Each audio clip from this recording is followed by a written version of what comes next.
do I click? Oh, okay. Okay.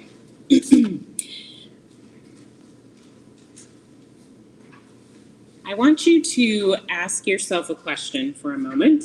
What would you say that your trust level with God is? Would you say that you feel close to him? Or does he feel far from you? Or are you afraid to trust him? This is a really important question because it gets at the point about relationships, because our relationship with God starts with our families. Why are relationships so important? They're foundational. They influence every part of our life. Family life, who we interact with. We learn about how to interact with each other and the world through our relationships.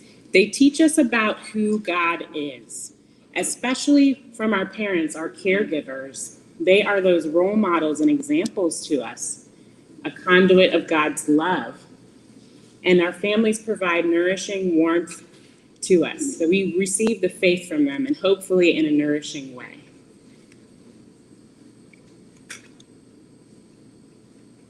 So there are three essential components to family relationships. First is attachment. The second is affection. And third, loving guidance. We'll talk about attachment first. For the next 60 seconds, I want you to think about what would your family interaction be like if the relationships were warm, joyful, trusting, and patient? What would life look like?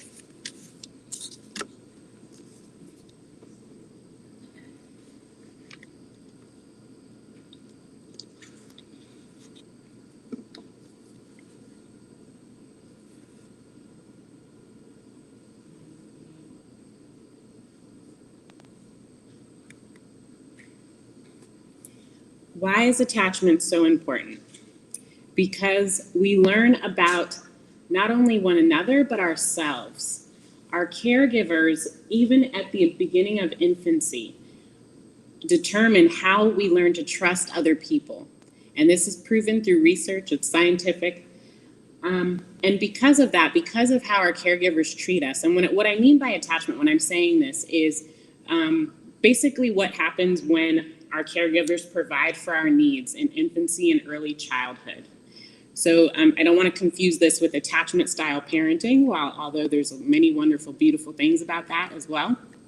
What I'm talking about specifically is those moments that we learn when a caregiver is able to successfully or not successfully provide for our needs. So that's what we mean when we talk about attachment. And that is how somebody learns to trust. Right? If our caregivers are able to meet those needs with attention, attentiveness, with affection, we're going to learn that we can start to trust other people in our world. If our caregivers are not able to meet those needs, then we learn again about who's trustworthy and who's not in our world. And that's why it's so important, because it will eventually impact, as we get older, how we learn to trust God and view God. And we'll talk about that in a second.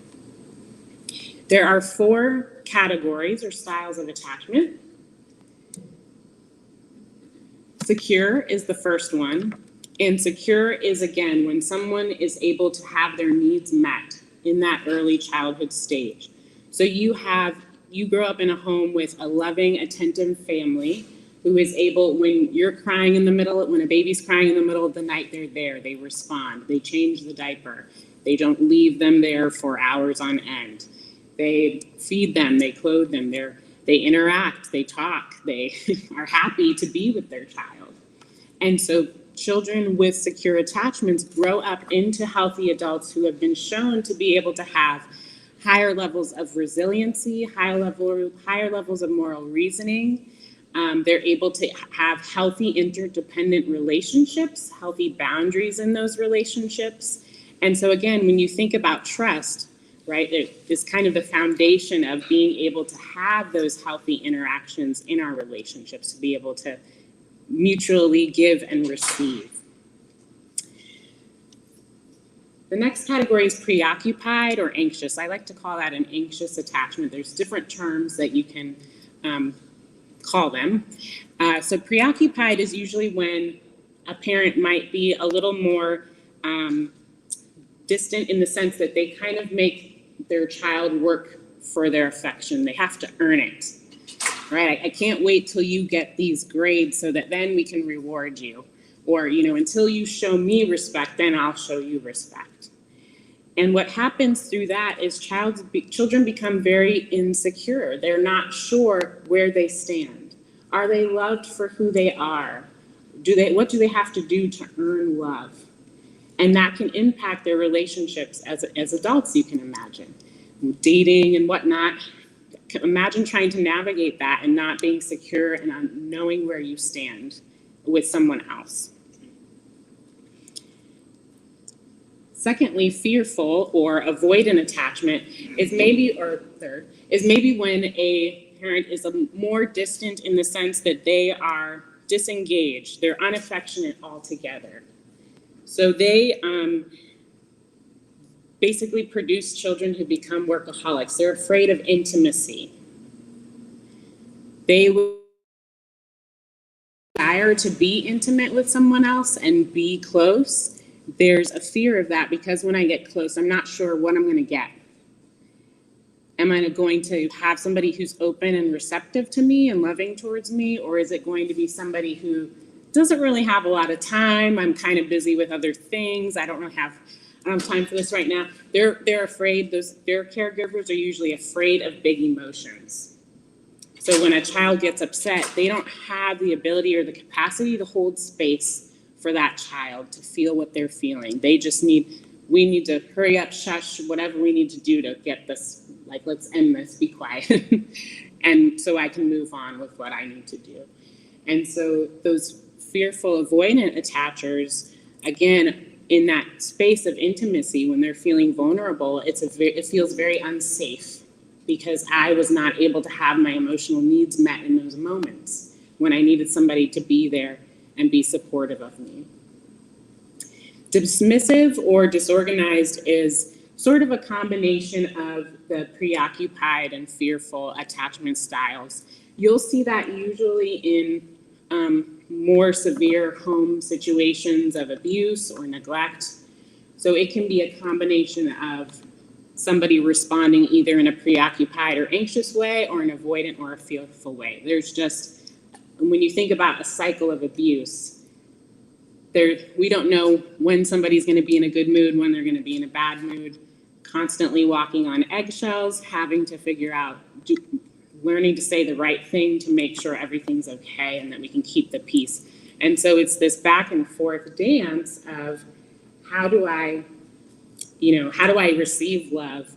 Do I go too close? Do I pull myself away? And especially with the anxious piece to it, right? Because you're desperate for that attachment. You become more clingy. And so it's that back and forth. So imagine for a second, I'm sure as I'm talking, some of you might be thinking about how your life was growing up potentially, and might be identifying some attachment styles. So I don't want anyone to panic with any of this information. The good news is that any of this can change at any time.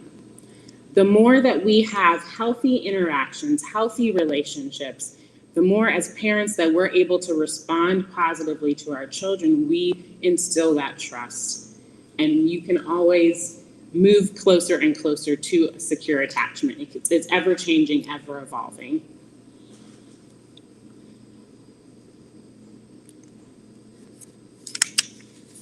So how do we do this? When you think about the Trinity for a second, we know from the Catechism that God is an eternal exchange of love. We know that our God is in a relationship. The Father loves the Son, and the Son receives and returns that love to the Father. And that exchange of love between them is the Holy Spirit. Now, I'm no theologian, so feel free, anyone in the back, to correct me if I'm wrong. But as parents, as caregivers in our families, we are called to emulate that self-giving, donative love to our children. We are the face of God to our children. And so when we come out of ourselves and we sacrifice and give that gift, that is helping to build that healthy attachment. When we attend to our children's needs with love, without those sighs and the hems and here we go again. So when we're positive, when we're prompt, when we're kind, generous, and consistent, these are all the ways that you can establish that. Even expressing family rituals, which I know will be discussed later today, but being able, again, to hold space and capacity for those feelings and emotions. Even if we're uncomfortable with it, we have to be in a place where we can at least pretend on the outside that it's okay to feel what you're feeling, and let's have a conversation around that and navigate and learn modeling. How do we manage our own emotions?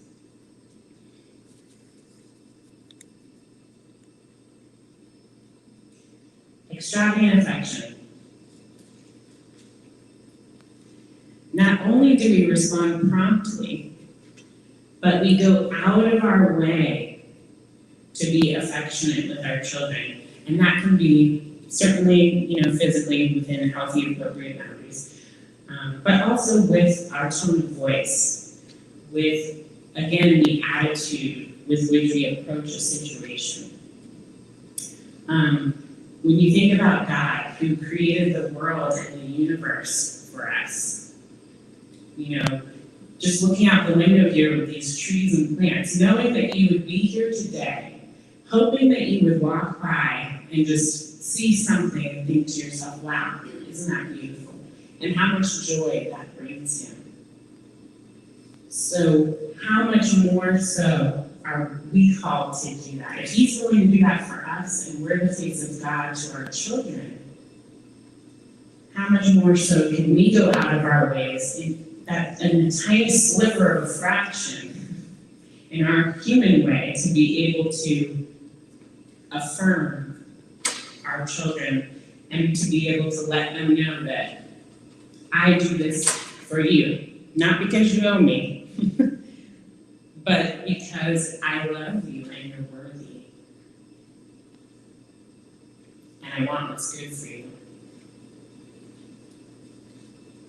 I think we all know the difference between those people in our lives who really value our presence, really, you can see their eyes light up when we walk into a room versus those who are not so happy to see us. And our kids know the same and feel the same as well. And the most important part, right, our attachment styles and our relationships here on this earth are also how we would attach to God. So if you are someone with a preoccupied or anxious attachment, you are going to be questioning if there's enough love from God for you. Is there something more that I need to do to earn this love? Will it ever be enough? You might see God as a punishing type of God. Someone with an avoidant attachment or dismissive attachment, they see God as very distant. And so I follow my faith more as laws and rules to obey rather than an intimate relationship. Because when I get too intimate, it's not safe. And so there's a very direct correlation between our ability to be a self-gift the way God is to us. There's a direct correlation there. Certainly we can't be God. That's not what I'm saying at all, but the more that we can allow His grace to fill us and sustain us to give that energy, because it's hard, right? The more that we can let Him fill us and pour out and love into our children, it's going to make it all the more easier for them to claim their faith on their own. It just happens. When you present the faith to them, the same way they trust you, they're going to want to hear that from you. They're going to soak that in because you've established that strong attachment. They are secure enough in your love for them, so certainly it makes sense for me to love this God that you speak of. It becomes a natural part of your family dynamic and relationship. That's the beautiful part about it, is it's not necessarily anything you have to teach.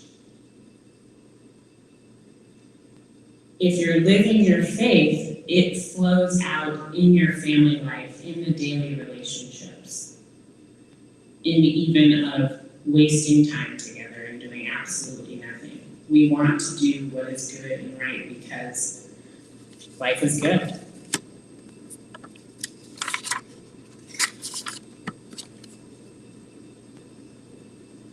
So take a few minutes, you all have some worksheets with you, I believe, and some questions there. So if you have your children with you, there's questions that you can discuss together as a family based on the ages of the children you have with you. If you do not, you can, there's parent questions that you can discuss amongst yourselves or reflect on individually. We'll give you several minutes to do that.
all those in the picture. Yeah, that's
Okay. Give you 10 seconds to wrap up.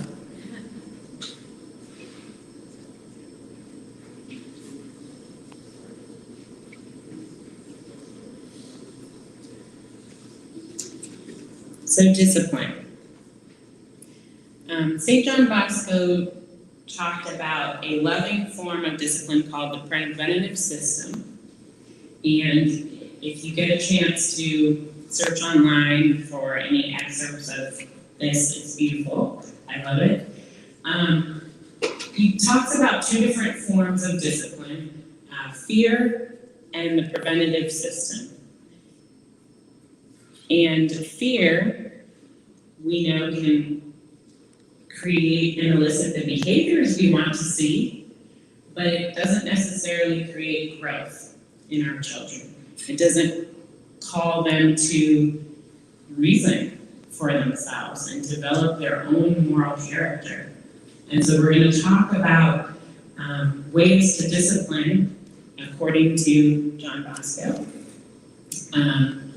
that really, again, help you to foster that strong sense of relationship with your children, because even through discipline, we can maintain positive relationships. Which means, kids, whenever you might get in trouble at home, you can still have a good relationship with mom and dad. The first component is reason. Whenever we're thinking about consequences, we want to use our reasoning. Are we close enough? Are we engaged enough with our kids or as a family to be able to have conversations around different situations? What do you think about this issue? Take any current topic of the day. How do you feel about this? What do you believe? What would you do in this situation if this happened to you at school or at a friend's house? Because again, we want them to be learning those skills to reason for themselves. And we also want to hear what they have to say, because that's what we do in relationships. We exchange information, thoughts, interactions. It also gives us insight into where they're at, what they're thinking. And it gives our children freedom to make decisions. How much freedom do we have from our loving God about choices we can make?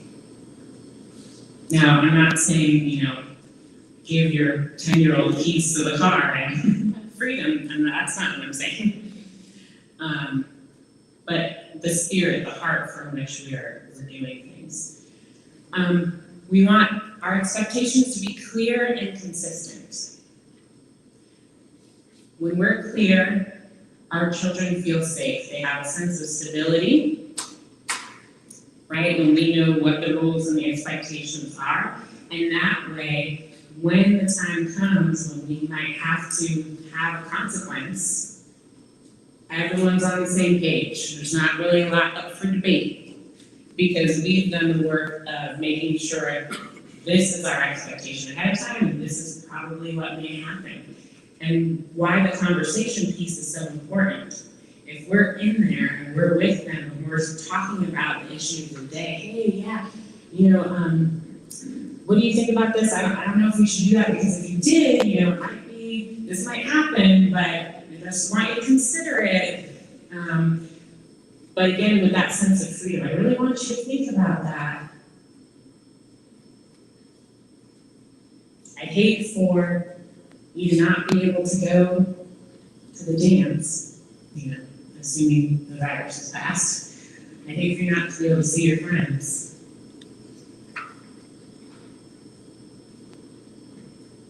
Religion. When we talk about the faith, do we talk about it in a joyful way? Is it something that is believable, that's a part of our life? Or is it, you will do this? So we want to be invitational about it, and we want our family to see, again, how it flows naturally. Our children want to do what is right because it's good and right. Because I love the people I'm with, because I love my family. I want to be nice to my siblings because it's the right thing to do. As opposed to, I want to be nice to my siblings because I'm going to get something taken away, or I'm going to get yelled at or lectured. Those are two very different attitudes and responses to our behavior. And we always want to invite rather than force. Hey, we're going to do this novena together as a family. We're going to pray. It's really great. I'm so excited because we've been praying for this new house that's down the road, and I know St. Joseph's going to provide, and so will you join us? Remember last time we did this novena and this happened?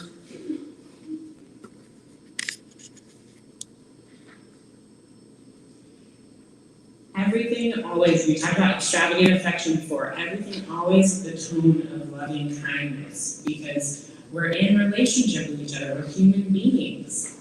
And I know it's hard, it's painful to see the people we love make mistakes, and we react to that. Again, how does the Father respond when we make mistakes?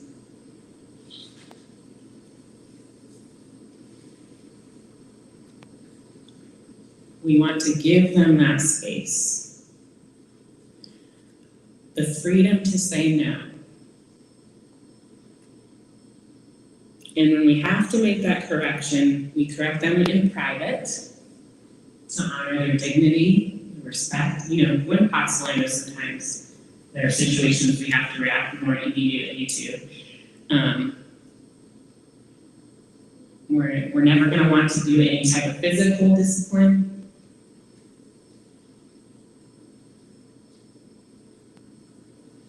And taking into account how the developmental age of your child.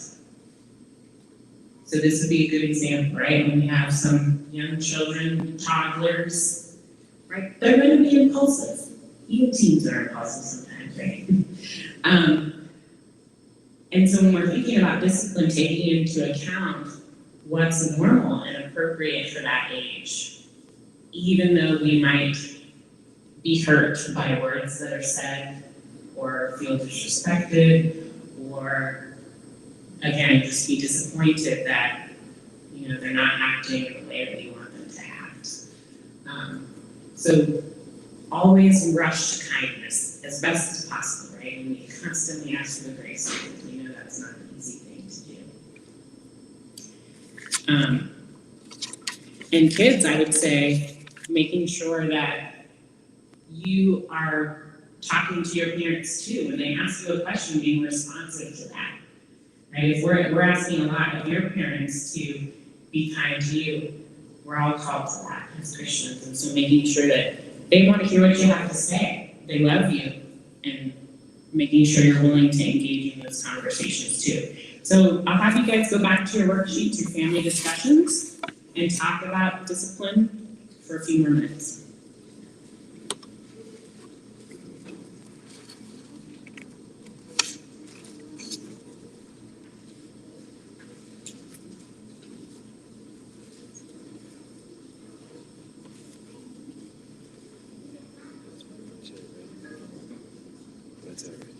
Okay. No, that's perfect. If you want to let them, just actually just get right here.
One more minute.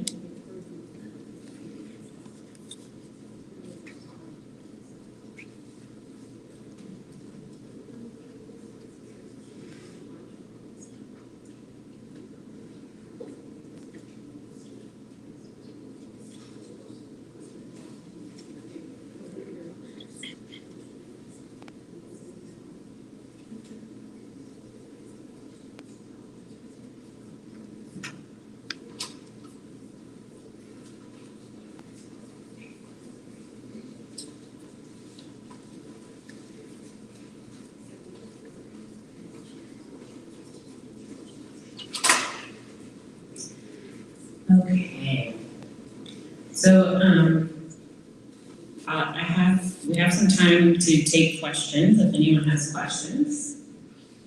But now you can see how warm, happy, strong relationship, strong relational attachment is a component of a rich family life. So when you have a good relationship, you prove to your children that God exists, that God is not waiting to smite them, that He's eager to be in communion. You teach them what the Trinity means. You give them a tangible experience of self-donative love. This is fundamental to our Catholic theology, right? Because of the Trinity, we know about the Paschal mystery and our salvation. This is crucial. Family life in its essence starts to look like the Trinity. When the more and more we become like Christ, the more family will resemble that. And so experiencing prayer as an overflow and an outflow into that family life, into your relationships, and also allowing it to influence your discipline, and how discipline respects your child's freedom and encourages goodness and allows them to be good. Any questions? Yes. I have a question because I have 3 children. This is my nephew. So they're 12, 5, 7. Hi. Sometimes they'll have these moments where everybody in the house is just disrupting, fighting each other, arguing with each other, and then I have a tendency, I'll admit it, to look at my 12-year-old and be like, hey, you know better. I expect more, from you. And I tend to kind of zone in on him versus, my daughters. Because I'm like, hey, they're 5 or 7, we should be doing that. What is a better way of doing that? Because I want everybody to behave. I want everybody to understand, what they're doing and what they need to be doing without, without making him feel, bad. Because I'm noticing that lately, and I feel like we're kind of separated from each other because I'm always like, hey, look, I want you to be responsible. I need you to do this. What's a better approach? Well, I'd love to hear other thoughts, but one thing that comes to mind is maybe a broader general theme about how are we living and loving right now, right? We can ask that to everyone. How can we love like Jesus right now? Right? And I think that applies no matter what age you are. And then certainly if you wanted to have private one-on-one conversations with certain children about responsibility and leadership, then that could be something too. Any other thoughts about that? Anyone want to share? It's a different question, but my of us are great. They have a teenage or some young adults, or even middle schoolers for that matter, high schoolers. And when they start telling you, okay, I don't want to go to mass anymore, or you invite them to go to mass and they say no, or they don't want to, what should be our proper stance? And how can we help them? What should you say? Don't force more. Don't be forceful. It's my house, my rule. You go to church, they like that. How can we help them? Like I noticed that now with my older kids. They're still living at home. We always go to church together. And now they're kind of making excuses, and I want to be loving and good, and so I invite them to come with me instead of forcing them to come with me.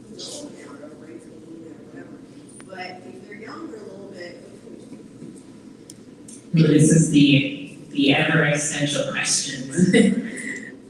I mean, I've seen so many parents make different decisions, so I don't want to give a blanket answer, because I think ultimately you know your children the best and you know how they respond well to different things and what they're going to need in a certain moment in time. But I would always default back to the tone and the approach. So even if you were to make a decision of kind of there's no option and we're going anyway, how is that tone? Is it with a loving kindness? Is it with, were the expectations clear? Have you always been open about these conversations? And really engaging them in conversation about it, I think is important too, to hear their thoughts about why they don't want to go, or where they're at with their faith. Just to at least get them thinking about it.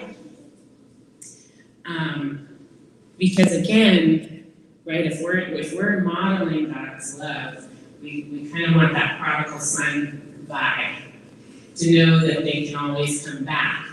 So if we're very harsh about it, that closes a door that I think once they are over 18 or on their own and living away, so glad I'm free from that oppression, right? I think that's the last. So we always want that positive, loving tone to things, regardless of the decision.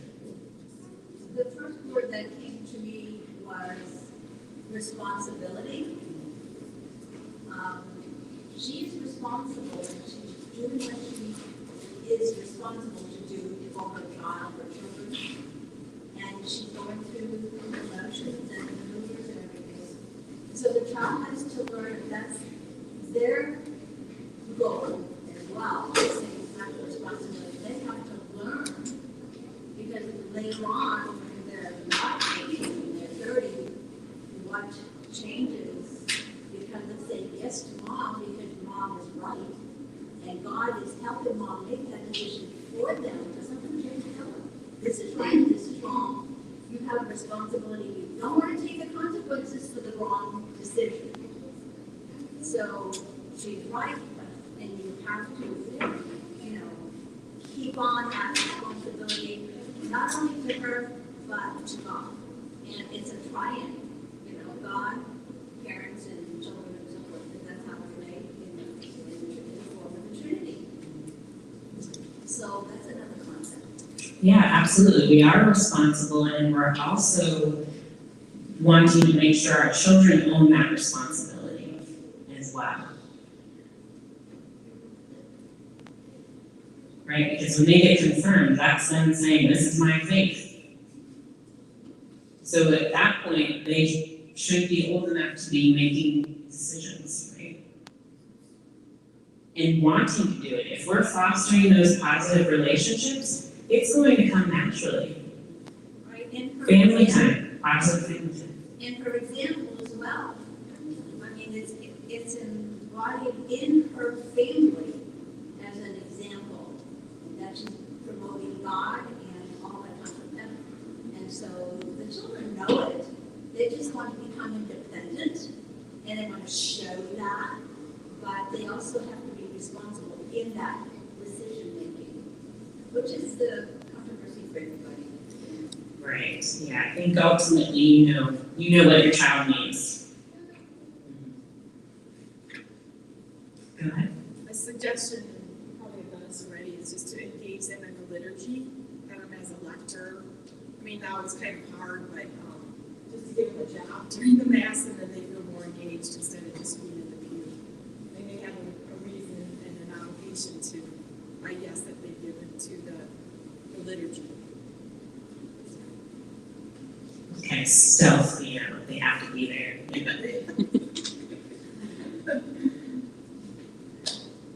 Any other questions? Yes. I know I listen to a lot of different kinds of speakers with different kinds of faith, and a lot of them, whether they're Baptist, Methodist, Catholic, whatever, we all have those children that get to that teenage, like, I'm out there, and it's so boring, not doing that again. You may have a child, no matter what you do, what you're trying, they're not they're just not gonna do it. And you had a slide that said not to enforce. Love isn't, you're gonna have to do this, because that's when you start getting pushback of, no, I'm not, and then that door closes. I think that they're getting to that point where they're just not going to do it. Know that you brought them up in the faith, know that you planted that seed, and you've done what you can do, and you let God be the rest. Because no one in life goes through life without some kind of tribulation or an issue of some sort. And teenagers will hit brick walls. And as long as you are stable, you exhibit that faith, and you are steadfast, they know they can come back to you, which is the image of the prodigal we have in Scripture. That they do have somewhere to go when they get to that wall. And that's when you can bring them back in and introduce them back to God. And this is how this works. You show them the love and mercy of God, and you just keep that going. That's how it goes with us. Right, it's all about the relationship. So even when you think about not faith terms, just purely, did someone have a good relationship with their parent or not? So we've all heard those stories where we grow up and, people who aren't in touch with their parents as adults because there was a harshness there and there was roughness. And so I feel like we can translate that in the faith as well, as far as keeping that door open. I think it's all about the heart and the spirit and the tone and the invitation, because we all have free will, right? Starting at 7 years old, first communion, we have free will in a certain sense, right? In a certain sense.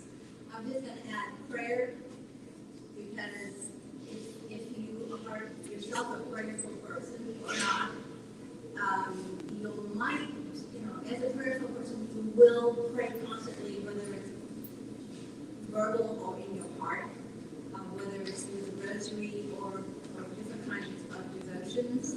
I mean, you have to do that. You know in your heart that if you're not working that problem out with that child, with your prayer, God will use those graces to break down that hard heart. And that hard heart didn't just happen. Somebody said something from somewhere that decided, that's not a good idea. Now let's do something else. Or I don't understand what I'm going to before. So their concept of what they're supposed to do has to be explained to them. They have to know, the mom and dad have to know who they are in the life of God and Christ and Mary, and do something, with that child, with the children, in order to expand that love of God through prayer and example and so forth. Beautiful, and trust everything to the Lord. Did I see one hand in the back? No. Hi. Anything else?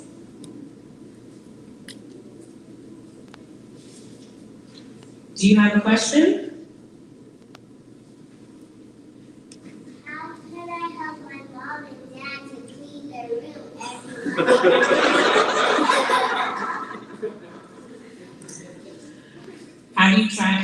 Have you helped clean their room? Have you cleaned it? Okay, good. I would say keep doing that. Keep helping, keep being in their room and helping to clean. And it sounds like you're going to be a fantastic, you're gonna have a beautiful, fantastic, clean home when you're older. Sounds like you have a very good helper in your family over there. Okay, thank you guys so much.